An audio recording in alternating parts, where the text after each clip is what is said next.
15장 사무엘상 15장 1절에서 9절 말씀을 제가 봉독하겠습니다. 사무엘이 사울에게 이르되 여호와께서 나를 보내어 왕에게 기름을 부어 그의 백성 이스라엘 위에 왕으로 삼으셨은즉 이제 왕은 여호와의 말씀을 들으소서. 만군의 여호와께서 이같이 말씀하시기를 아말렉이 이스라엘에게 행한 일 곧 애굽에서 나올 때에 길에서 대적한 일로 내가 그들을 벌하노니 지금 가서 아말렉을 쳐서 그들의 모든 소유를 남기지 말고 진멸하되 남녀와 소아와 젖먹는 아이와 우양과 낙타와 나귀를 죽이라 하셨나이다 하니 사울이 백성을 소집하고 그들을 들라임에서 세어보니 보병이 20만 명이요 유다 사람이 10,000명이라. 사울이 아말렉 성에 이르러 골짜기에 복병시키니라. 사울이 겐 사람에게 이르되 아말렉 사람 중에서 떠나가라. 그들과 함께 너희를 멸하게 될까 하노라. 이스라엘 모든 자손이 애굽에서 올라올 때에 너희가 그들을 상대하였느니라. 이에 겐 사람이 아말렉 사람 중에서 떠나니라. 사울이 아윌라에서부터 애굽 앞 술에 이르기까지 아말렉 사람을 치고 아말렉 사람의 왕 아각을 사로잡고 칼날로 그의 모든 백성을 진멸하였으되 사울과 백성이 아각과 그의 양과 소의 가장 좋은 것 또는 기름진 것과 어린 양과 모든 좋은 것을 남기고 진멸하기를 절겨 아니하고 가치 없고 하찮은 것은 진멸하니라. 아멘. 자, 13장 말씀에서부터 이 믿음으로 행하지 않고 불순종해서 범죄한 사울에게 하나님께서 14장에서 그의 맏아들 요나단을 통해서 믿음의 역사가 얼마나 대단한 일인지, 작은 믿음만 가져도 믿음의 역사가 어떻게 나타나는지를 보여주었습니다. 자, 이렇게 보여주시고 나서 다시는 기회를 줍니다. 15장에서 너도 말씀대로 순종하면 어떻게 되느냐, 이런 믿음의 역사가 나타난다.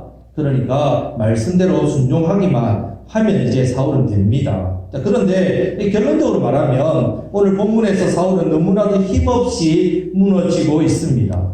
여러분, 이스라엘 왕은 다른 것은 몰라도 반드시 목숨 걸고 지켜야 되는 일이 있습니다. 바로 하나님의 말씀입니다.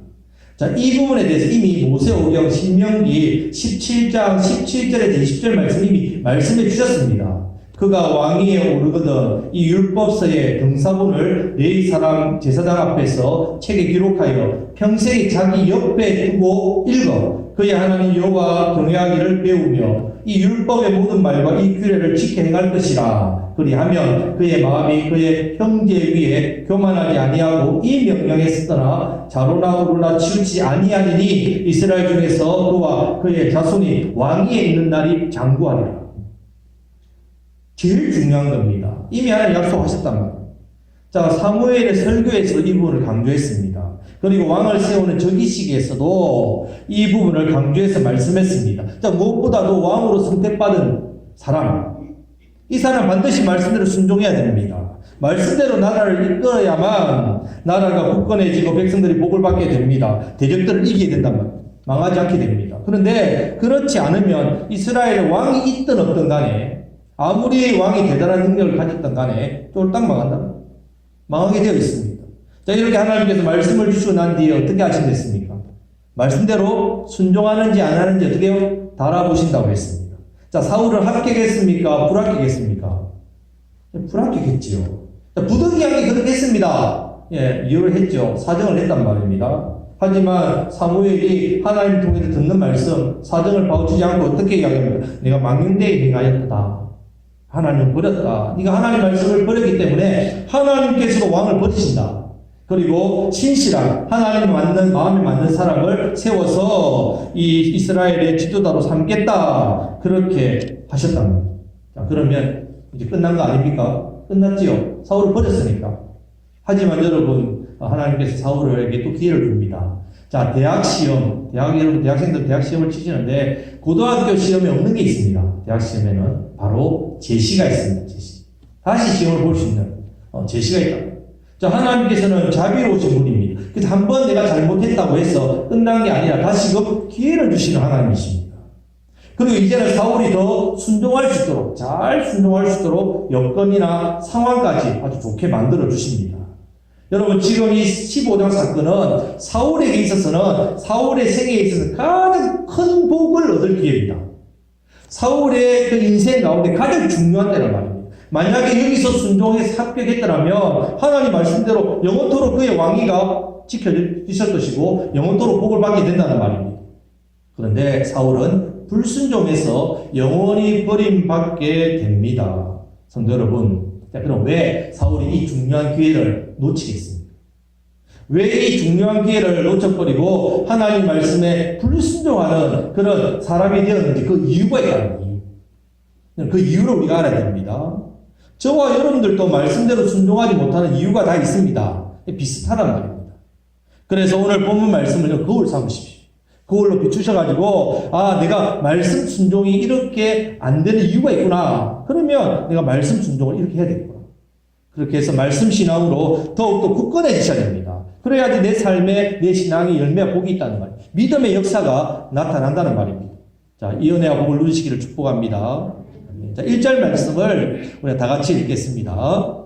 사무엘이 사울에게 이르되 여호와께서 나를 보내어 왕에게 기름을 부어 그의 백성 이스라엘 위에 왕으로 삼으셨은즉 이제 왕은 여호와의 말씀을 들으소서. 아멘. 지금 사울이 하나님께 먼저 찾아온 게 아닙니다. 하나님, 제가 잘못했습니다. 지난번에는 제가 부득이해서 잘못했습니다. 용서해 주십시오. 다시 기회 주십시오. 그렇게 하지 않았습니다. 오히려 하나님께서 사무엘을 사울에게 보내셔가지고 또 말씀을 순종할 수 있도록 기회를 주신다. 우리 하나님 좋으신 하나님, 지금도 저와 여러분들 찾아오셔서 또 말씀을 주십니다. 한 주일 동안 삶을 돌아보며 참 허물과 죄밖에 없고 순종하지 못했던 모습들이 떠오르는데 우리 하나님 다시 기회를 주셔서 말씀을 이 시간 우리에게 주신단 말입니다. 말씀을 주시고 말씀대로 순종할 수 있도록 은혜도 주시고 이 시간 힘과 능력도 주시고 회복되게 하시고, 그래서 영적으로 세임 주시고 상황과 환경을 또 만들어주시는 좋으신 하나님이십니다. 이 시간 말씀 잘 들으시고 잘 깨달으심으로 영혼이 더욱더 강건해지시고 말씀 신앙으로 죄와 마귀와 세상을 이기시고 내 삶과 사명을 더욱더 잘 감당하시기를 우리 주님의 이름으로 축복합니다. 아멘. 자, 이제 하나님께서 사울에게 다시 기회를 주시는데 그 명령하는 말씀이, 자, 2절에서 3절 말씀입니다. 다 같이 읽겠습니다.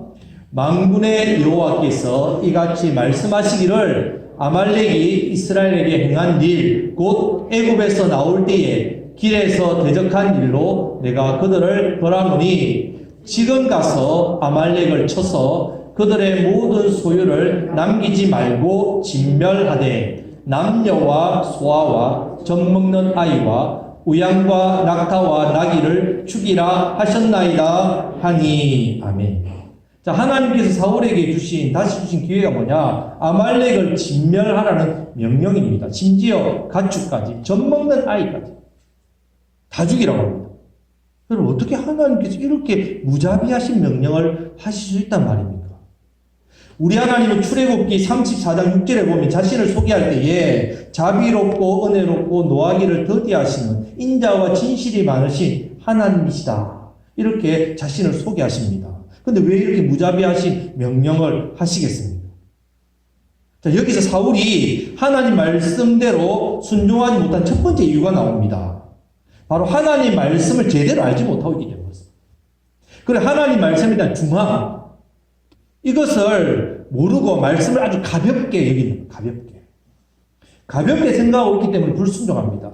지금 사울이 하나님께서 다시 주신 기회의 명령에 대해서 정확하게 이해하고 이 명령의 중함, 엄중함을 안다면 그는 온전히 순종했을 겁니다. 그런데 제대로 이해하지 못하고 가볍게 생각하니까 그냥 부분적으로는 순종했지만 전체적으로는 불순종했다는 거예요. 여러분, 세상 일도 보면 목숨 걸고 지켜야 될 일이 있고 또 그냥 가볍게 해도 되는 일이 있지 않습니까? 차이가 있다는 말입니다. 그리고 지금 하나님께서 우리가 인간적으로 보면 무자비하게 이렇게 하신 명령은 결국 뭐냐? 하나님의 심판입니다. 심판. 그래서 이 명령에 대해서 세 가지를 정확하게 알아야만 온전하게 순종할 수 있습니다. 첫 번째는 아말렉의 정체입니다. 두 번째는 아말렉이 한 짓입니다.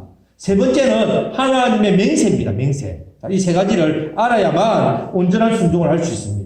첫 번째는 이 아말렉의 정체에 대해서 창세기 36장 12절 말씀 보면 에스의 아들 엘리바스의 첩 딥나는 아말렉을 엘리바스에서 낳았으니 이들은 에스의 아내 아다의 자손이며 이렇게 되어 있습니다. 자, 에스의 자손입니다. 아말렉. 에스는 누구냐?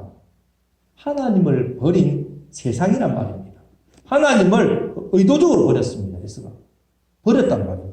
그래서 아말렉의 정체는 세상입니다. 단순히 이방 나라가 아니라 마귀의 꼭두각시입니다. 지금 사탄 마귀와의 싸움이라고 해요. 자, 두 번째 아말렉이 한 짓을 알아야 됩니다. 자, 이스라엘 애굽에서 나와 강야를 지나 약속의 땅 가나안으로 갈 때입니다.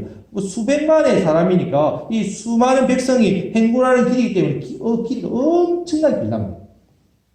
엄청나게 깁니다. 그런데 그때에 아말렉이 무슨 짓을 했는가 하면 신명기 25장 17절에서 19절 말씀에 나옵니다. 다 같이 한번 읽어보겠습니다. 너희는 애굽에서 나오는 길에 아말렉이 내가 행한 일을 기억하라. 곧 그들이 너를 길에서 만나 내가 피곤할 때에 내 뒤에 떨어진 약한 자들을 쳤고 하나님을 두려워하지 아니하였느니라. 그러므로 내 하나님 여호와께서 내게 기업으로 주어 차지하게 하시는 땅에서 내 하나님 여호와께서 사방에 있는 모든 적군으로부터 내게 안식을 주실 때에 너는 천하에서 아말렉에 대한 기억을 지워버리라. 너는 잊지 말지니라. 아멘. 자, 이렇게 이스라엘이 행군을 할 때 자연히 뒤에 처지는 부류가 있겠죠. 어떤 분이 처지겠습니까? 노약자분들, 또 아기를 가진 임신한 분들, 어린 아이들, 이런 건 행군에서 처진단 말이에요. 자, 처지는 이 사람들을 어떻게 했다고요? 아말렉이 공격을 했다. 이런 사람들을 이렇게 침략을 했단 말이에요. 아주 비열하고 비겁하게 하나님 백성을 공격했습니다. 이것은 마귀의 전형적인 공격 방법입니다. 그래서 하나님께서 하신 말씀대로 지금 심판하시는 거예요. 말씀 이미 하셨단 말이에요. 그래서 이 전쟁은 세상 전쟁이 아니라 영적인 전쟁입니다. 자, 그리고 세 번째, 하나님의 맹세에 대해서 알아야 됩니다. 하나님 맹세하셨습니다. 출애굽기 17장에 보면 아말렉과의 전쟁이 나옵니다. 자, 실제 몸으로 싸웁니다. 여호수아가 밑에서 백성들과 함께 아말렉 싸우는데, 실제로는 몸으로 싸우는 게 아니라 영적인 전쟁입니다. 왜냐하면 모세가 산 위에 올라가서 손을 들고 기도하면 누가 이깁니까? 이스라엘이 이긴다 했습니다. 그런데 손을 계속 들고 있다면 지치죠. 손이 떨어지면 어떻게 된다고요? 누가 이긴다고요? 아말렉이 이깁니다. 그래서 아론과 홀이 옆에서 같이 가서 이 모세의 손이 내려가지 않도록 위해서 봐주겠다고. 하루 종일. 그래서 무찌릅니다. 그리고 하나님께서 모세에게 기록하라 합니다. 그래서 여호수아의 귀에 외워 들리게 하라. 이스라엘 백성들이 기억하라 했습니다. 어떻게 해요? 아말렉을 없이하여 천하에서 기억도 못하게 하리라. 그리고 여호와의 니시 제단을 쌓아 그렇게 맹세하며 여호와께서 아말렉과 더불어 대대로 싸우리라 하나님 맹세하셨습니다. 맹세를 이렇게 하셨단 말이죠. 자, 그런데 아말렉은 사실 히스기야 때에 이미 나라가 없어집니다. 나라 없습니다. 근데 하나님께서 왜 대대로 싸우시겠다, 영원토록 싸우시겠다 말씀하시느냐? 이 아말렉이 어떤 존재이라고요? 마귀라는 거예요. 마귀. 마귀를 상징하고 있기 때문에 하나님께서 한마디로 성도를 괴롭히는 것들, 그런 자들과 대대로 싸우겠다라고 하나님께서 말씀하십니다. 이렇게 하나님이 맹세로 성도를 괴롭히는 아말렉과 싸우겠다는 약속입니다. 약속. 자, 이 맹세를 이루시기 위해서 누구에게 명령을 내리신다고요? 사울에게. 이 명령은 엄중한 명령이에요. 그렇기 때문에 이것은 한 나라를 이렇게 공격하는 게 아니라 하나님의 심판입니다. 이 일을 사울에게 맡기신 겁니다. 그럼 사울이 이것을 전혀 몰랐는가? 그렇지 않다는 거예요. 모세가 이미 책을 만들어 여호수아를 통해서 계속해서 이스라엘 백성들에게 전해진 약속입니다. 그리고 2절 3절 말씀에서도 사울에게 말하죠. 아말렉이 이스라엘에 행한 일, 곧 애굽에서 나올 때에 길에서 대적한 일로 내가 그들을 벌한다고 이유까지 분명히 다시금 말씀해주고 있습니다. 그러면 사울은 이 하나님 맹세를 어떻게 해요? 이행하는 자로서 순종해야 된다. 단순히 우리가 외국에 나가서 난 한국 사람입니다. 그런 게 아니라 대사란 말입니다. 대사는 다르죠. 그 사람의 말 한마디 행동하고 다르다. 우리가 그래서 외국에서 좀 말의 실수도 할 수 있지만 대사는 다릅니다. 지금 이런 중대한 일을 하나님께서 사울에게 맡기셨단 말이에요. 그렇기 때문에 이 일에 대해서 사울은 자신의 생각이나 자신의 의사나 자신의 판단이나 이런 것과는 전혀 상관없이 말씀대로 어떻게 해요? 그대로 순종해야 됩니다. 자, 이것이 바로 하나님께서 사울에 주신 말씀의 의미입니다. 뜻입니다. 자, 이제 하나님께서 이 명령대로 잘 감당할 수 있도록 군대까지 모아주시죠. 4절 말씀에 보면 백성을 소집했는데 무려 보병이 20만 명입니다. 지난번에 사울이 싸울 때 600명이 싸웠죠. 20만 명, 엄청난 사람 많이 모이잖아요. 자, 유다 사람만 10,000명이 모인다. 자, 5절 말씀에서는 전쟁의 전략도 잘 세우게 하십니다. 그리고 심지어 6절 말씀에 보면 모세의 장인 이드로 된 사람입니다. 자, 이 사람들이 애국 출애굽할 때 얼마나 잘 도와줬습니까? 하나님 백성을 위해서 얼마나 좋은 일을 했습니까? 그래서 이들을 미리 대피시키는 거죠. 선대합니다. 그래서 덕을 세우는 거죠. 아무리 전쟁에 승리해도 억울한 일을 당하거나 문제가 생기면 안 되지 않습니까? 자, 이런 사람까지 순적하게 잘 이렇게 피할 수 있도록 다 된단 말입니다. 이렇게 하나님께서 순적하게 다 인도하셨습니다. 그렇기 때문에 7절 말씀의 역사가 일어난다는 거예요. 자, 7절 말씀을 다 같이 읽겠습니다. 사울이 하웰라에서부터 애굽 앞 술에 이르기까지 아말렉 사람을 치고 하는 역사죠. 자, 근데 이제부터 사울의 불순종하는 모습이 나오고 있습니다. 근데 이렇게 불순종하게 되는 출발이 뭐냐? 바로 아말렉에 대한 하나님 명령에 대해서 이 주신 말씀에 대해서 사울이 제대로 알지 못했기 때문에 그 명령의 중함을 깨닫지 못하고 가볍게 여겼기 때문에 결국 이 일이 말씀을 제대로 순종하지 못하는 첫 번째 이유가 된다. 계속해서 말씀을 가볍게 여기고 그래서 순종하지 못하는 모습이 나오게 된다. 성도 여러분, 하나님 말씀은 절대로 가볍게 여기면 안 됩니다. 하나님 말씀을 가볍게 여기지 마시기를 축복합니다. 아멘. 자, 이제 불순종하는 두 번째 이유가 나옵니다. 자, 8절 말씀을 다 같이 읽겠습니다. 아말렉 사람의 왕 아각을 사로잡고 칼날로 그의 모든 백성을 진멸하였으되. 아멘. 자, 지금 아말렉 모든 백성을 진멸했습니다. 그런데 아말렉 왕 아각은 사로잡고 죽이지 않았습니다. 여러분, 왜 사울이 아각 왕을 죽이지 않았겠습니까? 바로 자기 과시, 자기를 높이는 것, 자기 영광. 적궁의 왕이잖아요. 왕을 무릎 꿇히면 어떻습니까? 이 왕보다 내가 더 왕이다. 자기 영광, 교만 때문에. 여러분, 하나님께 불순종하는 것, 하나님 말씀에 불순종하는 이유는 다름 아닌 자기 욕심, 자기 욕망, 자기 영광, 이것을 더 중요하게 생각하기 때문에 그렇습니다. 이 욕심은요, 하나님의 영광을 드러내는 것보다 나의 영광을 드러내기를 좋아하게 합니다. 하나님 중심으로 사는 게 아니라 나 중심의 삶으로 그렇게 나 중심, 나를 드러내게 만든단 말입니다. 그래서 다른 나라 왕이 이 아각이 자기 앞에 무릎을 꿇고 살려주십시오. 굴복합니다. 당신의 종이 되겠습니다. 이 모습을 보면서 자기 영광에 도취된, 자기 자랑에, 막 자기 과시에 그런 욕망이 막 사울에게 넘쳐나고 있다. 그뿐 아닙니다. 자, 9절 말씀을 다 같이 읽겠습니다. 사울과 백성이 아각과 그의 양과 소의 가장 좋은 것 또는 기름진 것과 어린 양과 모든 좋은 것을 남기고 진멸하기를 절개 아니하고 가치 없고 하찮은 것은 진멸하니라. 아멘. 자, 그러면서 진멸하기는 하는데 자기 생각에 가치 없고 하찮은 것은 다 진멸했습니다. 지금 하나님의 말씀대로 진멸한 게 아니라 자기 욕심과 필요에 따라서 어떻게 했다고요? 진멸했다는 거예요. 말씀대로 순종하는 게 아니라 자기의 욕구에 맞는 부분에만 자기가 했다는 말입니다. 행동을. 그래서 아각을 통해서는 자기의 위엄과 자기의 영광을 뽐내고 자랑하고 양과 소와 가장 좋은 것, 기름진 것, 어린 양과 모든 좋은 것은 자기의 욕심과 탐심, 탐욕을 채우기 위해서 진멸하기를 절개 아니하였습니다. 이것이 바로 욕심과 탐심, 죄의 풀이란 말입니다. 그래서 야고보서 1장 15절 말씀에 보면 욕심이 잉태한 적 죄를 낳고 죄가 장성하여 사망을 낳느니라. 이것이 죄의 본질이란 말입니다. 죄는 당연히 말씀에 불순종하지요. 불순종을 낳습니다. 이런 사울 같은 사람은요, 신앙생활도 자기 탐심, 자기 욕심, 자기 자랑으로 합니다. 신앙생활을. 그래서 하나님의 뜻을 이루는데 관심 없습니다. 자기의 욕구와 욕심과 욕망, 자신을 위한 일이라면 말씀도 얼마든지 어떻게 해요? 헌시작처럼 버릴 수 있는 사람.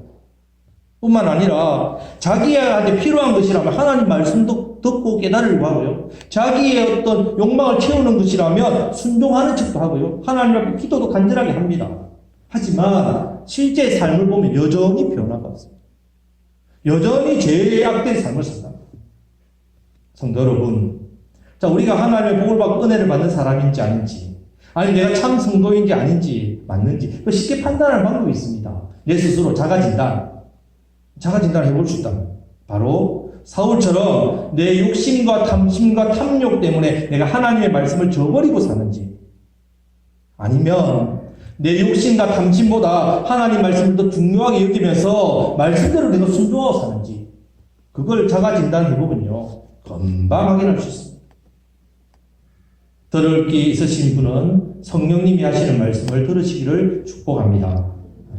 자, 그래서 우리가 내 욕심대로, 탐심대로, 내 영광, 내 자랑, 내 인생, 나를 더 소중히 여기고 그것에 내 마음을 두게 되면요, 하나님 말씀을 순종하지 못하는 사울처럼 그런 삶을 살게 됩니다. 이런 사람은 비록 하나님의 놀라운 역사를 경험하고 또 어떤 경우에는 하나님께 놀랍게 쓰임받는 일도 있습니다. 하지만 하나님께서 기뻐하시는 말씀 신앙, 하나님께서 기뻐하시는 순종하는 삶 아닙니다. 아니란 말이에요. 참된 성도는 하나님 말씀대로 사는데 관심이 큽니다. 말씀대로 살아가는 것을 기뻐하고 말씀대로 살아가는 삶에 대한 기대와 소망이 큽니다. 세상 즐거움 다 버리고 오직 하나님 말씀 내 삶이 그대로 이루어지기를 원합니다. 그래서 그것을 바라면서 주신 삶과 사명을 집중하면서 말씀 순종하며 산다는 말이에요. 참 성도란 말이에요. 죄의 욕망과 욕심, 탐욕과 자랑, 영광을 버리고 하나님 말씀대로 순종하며 살아가시는 저와 여러분들 다 되시기를 우리 주님의 이름으로 축복합니다. 아멘. 자, 이제 세 번째 사울이 말씀대로 순종하지 못하는 이유가 나옵니다. 자, 뒷부분 24절 말씀을 다 같이 읽겠습니다. 24절 말씀입니다. 사울이 사무엘에게 이르되 내가 범죄하였나이다. 내가 여호와의 명령과 당신의 말씀을 어긴 것은 내가 백성을 두려워하여 그들의 말을 청종하였음이니이다. 아멘. 지금 사무엘이 와서 사울에게 하나님 말씀을 제대로 순종하지 못했느냐라고 책망했을 때 사울이 뭐라고 이야기했냐? 자기는 책임이 없습니다. 백성들을 탓합니다. 백성들 탓. 자신의 잘못을 인정하지 않습니다. 백성을 두려워해서 그렇게 했다고 변명합니다. 근데 여러분, 지금 사울처럼 이렇게 하면 어떤 일이 일어나냐? 자, 한 번에 불순종으로 끝나지 않습니다. 자, 우리가 믿음이 연약하잖아요, 여러분. 믿음이 연약합니다. 실수할 수 있고, 넘어질 수 있고, 또 의도적으로 죄를 지을 수 있습니다. 약하기 때문에. 내 안에 있는 죄의 본성도 강합니다. 자, 그래서 나는 하나님 말씀대로 순종하고 살고 싶은데, 어떻습니까? 잘 넘어진다. 불순종합니다. 순종하는 것보다 불순종한 일이 훨씬 더 많습니다. 한 주를 돌아보면. 그런데 여러분, 지금 사울처럼 이렇게 하면요, 한 번에 불순종으로 끝나는 게 아니라 계속해서 하나님 말씀대로 순종하는 삶을 살 수 없게 됩니다. 그래서 계속해서 불순종하는 삶의 자리로 계속해서 머물러요. 여러분, 우리가 계속해서 불순종하는 삶의 자리에서 살아야 되겠습니까? 아니지 않습니까? 예. 조금씩이지만 순종하는 삶의 자리로 계속해서 나아가야 된다 말이에요. 내 삶에 불순종하는 모습들이 점점 순종하는 삶의 모습으로 회복되고 변화되어야 됩니다. 이 신앙이죠. 믿음이죠. 말씀의 능력이란 말입니다. 그런데 그런 은혜를 누리고 믿음이 자라기 위해서는 지금 사울 모습처럼 탓을 하면 안 됩니다. 내가 아니라 하는 행동을 반드시 버려야 돼요. 내가 아닙니다. 그렇지 않으면 계속해서 사울처럼 말씀대로 순종하지 못하는 삶을 살게 됩니다. 성도 여러분, 정말 진심으로 내가 말씀대로 순종하는 삶을 살아가고 싶으십니까? 그러시다면요, 사울처럼 탓을 하는 게 아니라 주님, 제 잘못입니다. 저의 책임입니다. 제가 문제했습니다. 진심으로 하나님 앞에 솔직하게 진솔되게 고백하고 회개하면서 돌이켜야 됩니다. 놀라운 것은요, 우리가 회개하면요, 죄 용서 받죠. 죄 용서 받습니다. 근데 죄 용서로 끝나는 게 아니라요. 죄의 본성, 불순종하게 만드는 이 죄의 본성까지 치유됩니다. 치유. 회복된다는 말입니다. 회복된 게 어떤 일이 하냐? 내 말씀으로 순종할 수 있는 능력이 내 안에 채워진다. 단순히 나는 하나님께 죄 고백을 하고 용서를 구했는데 그러면 내가 죄 용서를 받잖아요. 그게 끝나는 게 아니라 내 영이 회복되어서 순종할 수 있는 내가 말씀대로 살아갈 수 있는 힘이 내게 주어진다는 말입니다. 십자가의 능력이죠. 십자가는 예수님의 죽으심으로 끝나는 게 아니죠. 죄를 단번에 해결한 죽으심. 뭐도 있습니까? 죄를 이긴 부활이 있단 말이에요. 십자가는요, 죽으심과 부활이 반드시 따라와야 됩니다. 내가 하나님의 죄 용서를 구하면 회개해서 십자가에서 내 죄가 다 깨끗하게 씻어지지요. 그것은 끝나는 게 아니라 내게 부활의 능력이 주어졌어. 죽은 것 같은 것이 살아나고 무너진 것이 일어나고 내 삶에 도무지 만박하고 길이 안 보이는데 우리 하나님께 어떻게 해요? 부활의 능력으로 살려주시는 거예요. 이 은혜가 있으시기를 축복합니다. 그렇게 하려면요, 주님 내 탓입니다. 제 탓입니다. 지금 사울처럼 백성을 핑계대고 제사와 하나님을 핑계대고 내가 백성이 두려워서 그렇게 했습니다. 백성이 두려워서 내가 한 것이지 원래 그런 뜻은 아닙니다. 변명하지 마시기를 바랍니다. 가정에 무슨 잘못이라면 가장이 제 책임입니다. 영적인 문제가 생기면 믿음의 가장이 저의 책임입니다. 교회도 마찬가지입니다. 목사의 책임이죠. 목사의 책임. 중직자, 영적인 지도자, 어른의 책임이라고. 나는 잘못이 없는데 백성이 저랬어요. 나는 잘못이 없는데 저 사람들 때문에, 가족 때문에, 교인들 때문에, 이웃 때문에 변명하고 탓을 하는. 세상의 죄악에 대해서도 성도의 책임이죠. 여러분, 생선에 섞지 않으려면 소금이 생선에 몇 프로만 있으면 된다고요? 2에서 3%만 있으면 됩니다. 생선에. 10%도 필요 없습니다. 2, 3%만 있으면 생선 안 섞습니다. 세상에 섞는 거, 소금이 맛을 잃었기 때문이죠. 우리 때문입니다. 여러분, 이 지역에 죽어가는 영혼들 누구 탓입니까? 그들이 예수님을 안 믿어서 그렇죠? 아니죠. 여러분, 저와 여러분도 우리 교회 책임이죠. 그렇게 하나님께 우리가 고백해야 된다. 창세기 3장을 보십시오. 선악을 알게 하는 나무 열매를 먹고 그 숨었을 때 하나님이 아담에게 네가 저 나무 열매 먹었느냐? 그러니까 아담이 뭐라고 해요? 예, 제가 먹었습니다. 잘못했습니다. 그러니까 하나님이 주셔서 나와 함께 이 여자가 줘서 먹었습니다. 여자 때문입니다. 여자가 왜 그랬냐? 뱀이 날 꼬아서 먹었습니다. 탓하지 않습니다. 성도 여러분 아셔야 됩니다. 하나님 말씀대로 순종하지 않는 사람들은요, 자신의 죄에 대해서 하나님을 진심으로 인정하고 회개하고 그렇게 나아가지 않습니다, 여러분. 이유를 댑니다. 변명을 합니다. 탓을 한단 말입니다. 자신은 아무런 책임이 없다고 하면서 요리조리 피할 생각만 합니다. 그렇게 피한다고 피해지느냐? 절대 그렇지 않습니다. 오히려 제 본성과 유혹에 또 욕심에 탐욕 앞에서 계속해서 무너져요. 계속해서 넘어지는 사람이 됩니다. 그렇게 되면 다시는 하나님 말씀대로 순종하지 못하는 그런 삶을 산다는 말입니다. 물론 우리가 죄를 안 지을 수 없지요. 예, 죄를 안 지을 수 없습니다. 하지만 말씀대로 여러분 계속 순종해야 됩니다. 내가 말씀대로 순종하는 삶을 살아야 내가 살아있는 신앙생활을 하고 살아있는 신앙생활을 해야 믿음의 역사가 있고 믿음의 역사가 있어야 하나님의 은혜의 복을 누리는 삶을 산다는 말입니다. 탓을 하면 안 됩니다. 말씀 순종 제일 중요합니다. 심지어 그렇게 변명하고 탓을 하고 핑계만 대는 사울에게 사무엘이 이렇게 말합니다. 22절 말씀을 다 같이 읽겠습니다. 사무엘이 이르되 여호와께서 번제와 다른 제사를 그의 목소리를 청종하는 것을 좋아하신같이 좋아하시겠나이까. 순종이 제사보다 낫고 듣는 것이 수양의 기름보다 나으니. 여러분, 번제, 다른 제사와 하나님 목소리, 말씀을 청종하는 것, 순종하는 것 비교하고 있습니다. 여러분, 예배만큼요, 하나님께서 기뻐 받으신 게 없어요. 여러분, 이 예배의 자리만큼은 복된 자리 없습니다. 이 예배의 자리만큼 하나의 영광을 드러내고 높여드리는 게 어디 있습니까? 예배보다 더 중요한 사명이 어디 있습니까? 우리에게 가장 중요한 사명이 예배의 사명입니다. 예배로 나를 드리는 것이 가장 복된 사명이란 말입니다. 사명, 또 생명을 건지는 사명, 두 가지 사명이죠, 우리에게.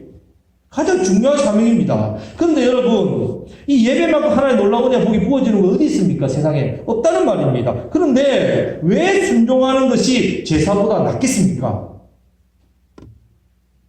한마디로 순종하지 않는 사람의 예배는 하나님께서 받지 않으시기 때문에 그렇습니다.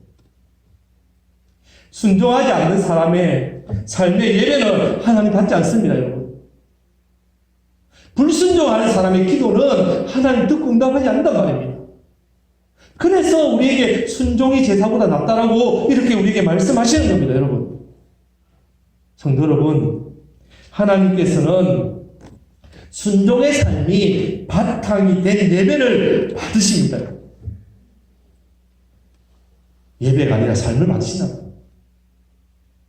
순종하는 것이 왜 제사보다 나은가 하면 성경에서 가장 기본이 말씀이고 그 말씀을 순종하는 것이 성도의 가장 기본이 되는 삶이기 때문에 그렇습니다. 여기서 하나님의 모든 복이 나옵니다, 여러분. 모든 복이. 모든 영육간의 복이 여기서 나옵니다. 말씀 다음에 기도입니다. 전도입니다. 봉사입니다. 구제입니다. 헌신이고 섬김이라고. 내가 말씀 앞에 말씀을 순종하는 삶에서부터 이것이 나와야 된다. 말씀 순종으로 여러분의 영이 회복되시기를 축복합니다. 말씀 맺겠습니다. 자, 사울이 말씀대로 순종하지 못한 이유에 대해서 우리가 살펴보았습니다. 자, 먼저 하나님의 말씀을 제대로 알지 못했습니다. 말씀의 중요함에 대해서 가볍게 생각했답니다. 성도 여러분, 하나님 말씀은 지켜도 되고 안 지켜도 되고 내 상황에 맞는 말씀을 지키고 내 상황에 맞지 않는 말씀을 거부하고 내게 은혜가 되는 말씀을 받아들이고 내게 날카로운 찔림이 되는 말씀은 그냥 거절하고 아닙니다. 하나님 말씀은 반드시 순종해야 됩니다. 여러분 귀에 들렸다면 내 귀에 이 말씀이 들렸다. 내가 듣고 싶지 않았는데요. 들렸다 하면 말씀에 순종해야 됩니다. 처음부터 신앙의 습관이 중요합니다. 신앙도 3살 버릇이 8까지 간다고. 처음 신앙의 습관이 너무 중요합니다. 처음부터 말씀 신앙으로 신앙생활 해야 됩니다. 처음부터 내가 말씀 듣고 처음부터 내가 말씀대로 내가 순종하는 그런 신앙을 처음부터 배워가야 된다. 그것이 바로 참된 신앙입니다. 나 신앙생활 한지 얼마 안 됐는데요. 성경도 잘 모르는데요. 믿음도 다른데요. 예, 괜찮습니다. 작은 믿음에 뭐가 따른다고요? 작은 순종이 따라옵니다. 그러면 큰 믿음은 큰 순종이 따라와야죠. 내가 아무리 믿음이 작고 말씀도 제대로 모른다 하더라도 내 작은 믿음에 대한 작은 뭐가 나온다고요? 반드시 순종이 나와야 참된 신앙생활 하시는 겁니다. 이 습관을 잘 가지셔야 됩니다. 그렇지 않으면 지금 사울처럼 죄의 본성과 탐욕과 욕심과 자기 영광과 자기 유의, 자기 자랑 앞에서 말씀을 어떻게 해요? 저버립니다. 말씀대로 순종하지 않게 된다는 거예요. 그리고 자신의 죄를 돌이킬 수 있는 기회가 눈앞에 있는데도 불구하고 남의 탓을 하고 변명을 하고 그러면서 회개하지 않습니다. 그러면 다시는 순종할 수 없는 사람이 된다. 한 번에 불순종으로 끝나는 게 아니라 계속해서 불순종하게 됩니다. 여러분, 계속해서 불순종하는 신앙의 습관이 굳어지면 절대로 안 됩니다. 굳어집니다. 나는 신앙생활을 열심히 하고 오랫동안 했는데 늘 삶에 불순종하는 게 이미 굳은 살을 매겨버려요. 습관이 그렇게 되어버렸단 말입니다. 그러면 믿음의 역사가 없는 믿음이 무슨 믿음이랬습니까? 죽은 믿음이랬죠. 행함이 없는 믿음은 죽은 믿음 같죠. 그런 믿음의 역사가 내 삶 가운데 나타나지 않는단 말입니다. 죽은 신앙이 되고 맙니다. 성도 여러분, 말씀대로 순종하심으로 믿음의 역사가 있는 살아있는 신앙, 그런 신앙과 믿음 생활을 하심으로 마귀를 이기시고 내 죄의 본성을 이기시고 세상을 이기시고 내게 주어진 삶과 생업을 감당하시고 사명자를 감당하시고 무엇보다도 내게 앞에 있는 문제의 어려움들을 십자가의 부활의 능력으로 이겨나가시고 무엇보다도 우리를 통해서 죽어가는 영혼들 살리시는 저와 여러분들이 다 되시기를 간절히 바랍니다. 아멘.